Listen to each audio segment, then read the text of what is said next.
今回の動画は冷え性についてになります。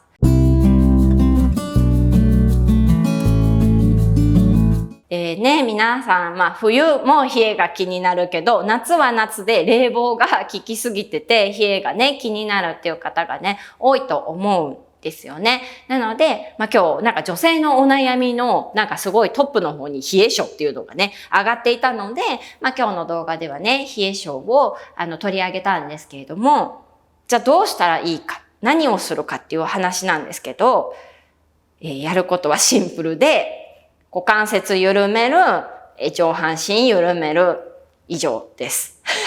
で、ハコさん、もうそれもう何回も聞いたし、もうお尻歩きもう散々やったし、肩とか肩甲骨とか緩めるの、もういっぱい見ましたって多分今ね、絶対思ったと思うんです。たくさんの方が。また同じですかって思ったと思うんですけど、同じです。なぜなら、大切なことはシンプルなんです。で、新しいことを取り入れることが大切とかね、いろんなことをやってみるのが大切。それもあるかもしれないですけども、本当に大切なことってシンプルだし、同じだし、継続が大切なんですよね。でも、いろんな切り口から見ることができるんですよね。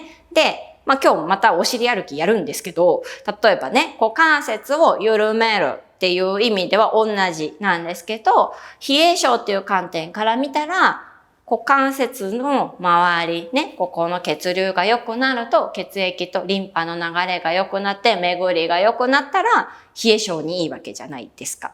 だけど、じゃあ今度運動の面から見たら、お尻歩きで股関節を緩めることによって、例えばストレッチがやりやすくなる、歩きやすくなる、走りやすくなるっていうところにも関係してくるわけなんですね。なので、一つのそのお尻歩きとか股関節を緩めるっていうことは、いろんなことにね、実はつながってるんですね。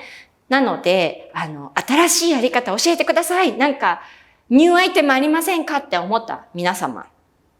ニューアイテムではありません。同じです。でも、ここをね、動かすことで、ポカポカしてくるっていうのをね、感じられると思うんですね。で、大切なのは、やっぱりね、継続することが大切なので、またかと思わずにですね、やっぱりそこから改善されてないから冷えやすいっていうところに、むしろ気がついていただきたいんですね。これやった、じゃあ次違うものって手を出してしまうとですね、根本が改善されていないので、多分冷えは同じくずっと続くっていう形に、なってしまうので、まずは自分のね、この股関節とか肩関節とかね、肩甲骨周りがきちんと動いて、そこから血流がきちんと流れて巡っていくっていうところをね、やっていただけたらと思います。では、今日もいつも通りお尻歩きをやりましょう。せっかく見ていただいてるから、見てふーんって思うんじゃなくて、ぜひね、一緒にやりましょう。はい。で、そしたらね、まず座ったままお尻をちょっと浮かせて、で、椅子でもいいですよ。そう。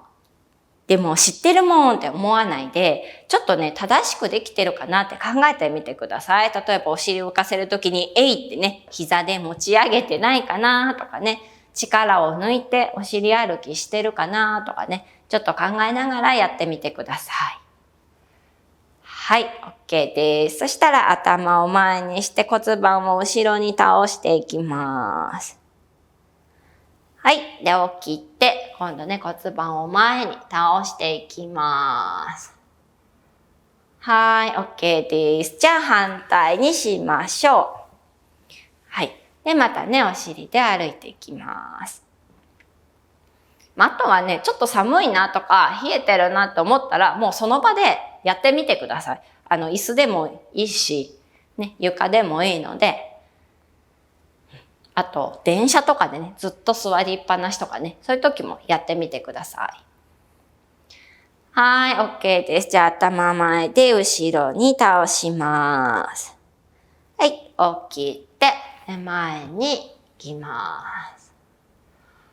はい、OK ですね。これで、股関節、ね、血流がね、通りやすくなりました。で、もちろんね、足首硬い方とかも、ふくらはぎが動かないので、そういう方はね、ふくらはぎ緩めるのとかも過去の動画にね、いっぱいあるので、そちらもね、ぜひ、やってみてください。で、一番重要なのは、やっぱりこの股関節周りと、このね、肩周りが動くっていうのが大切なので、今日はもうこのまま座ったままくるくる肩甲骨を動かしていきます。で、これももう本でも紹介してるし、いろんなライブでも紹介してるし、どこに行っても紹介してる、同じことをやります。でもそれぐらい、やっぱり大切なので、やりましょう、一緒に。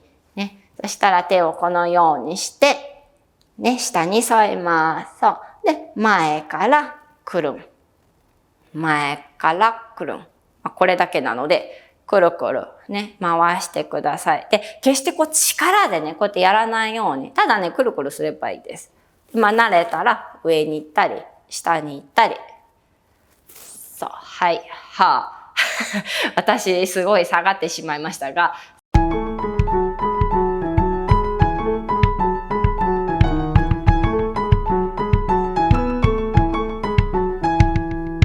これでね、肩関節開いてね、肩甲骨も動きました。じゃあ反対行きましょう。くるくる。逆に言えばですね、簡単なことなので、どこでもやってください。ね。知ってるっていうよりも、やる方がね、大切なので、ぜひね、実践するっていうことをね、やってみましょう。はい、OK ですね。やっぱ下がりますね、やるとね。はい。で、これで、股関節も緩んで、ね、肩関節、肩甲骨も緩みました。そうすると、やっぱりね、下半身ね、上半身、両方のね、血液の巡りが良くなるので、冷え性ね、気になる方は、ぜひね、この大きい関節っていうのを緩めてみてください。で、あとは、ふくらはぎとかね、足首とか、手首とかね、他にもね、緩める動画出してるので、ぜひね、そちらも参考になさってください。で、チャンネル登録ぜひお願いします。あと参考になったりいいなと思ったらぜひこのねグッドボタン押してください。質問があったらぜひねコメント欄に書いてください。ではでは。